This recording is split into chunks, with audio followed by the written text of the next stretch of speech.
ప్రస్తుతం multistarrer trend నడుస్తుంది. స్టార్లు కలిసి స్క్రీన్ షేర్ చేసుకునేందుకు ఓ రేంజ్లో ఉత్సాహం చూపిస్తున్నారు. ఈ విషయంలో వెంకటేష్ అందరికంటే కాస్త ముందున్నారనే చెప్పాలి. ఆయన ఇప్పటికే మహేష్తో సీతమ్మ వాకిట్లో సిరిమల్లె చెట్టు, పవన్ కళ్యాణ్తో గోపాలా గోపాలా, రామ్తో మసాలా సినిమాలు చేశారు. ఇక ఎన్టీఆర్ రామ్ చరణ్ ఆర్ఆర్ఆర్ గురించి అందరికీ తెలిసిందే. ప్రస్తుతం హృతిక్ రోషన్తో మల్టీస్టారర్ మూవీ వార్ 2 చేస్తూ తారక్ బిజీగా ఉన్నారు.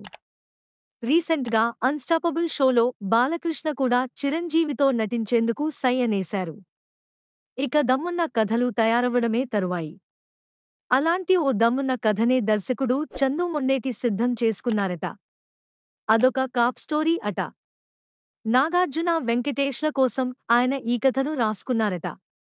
వారితో ఆ కథను తెరకెక్కించడం జీవితాశయంగా చందు భావిస్తున్నట్టు సమాచారం. మరి చందు మొండేటి లక్ష్యం ఎప్పుడు నెరవేరుతుందో, తెరపై నాగ్ వెంకీలను ఒకేసారి చూసే భాగ్యం ఆడియన్స్కి ఎప్పుడు కలుగుతుందో చూడాలి.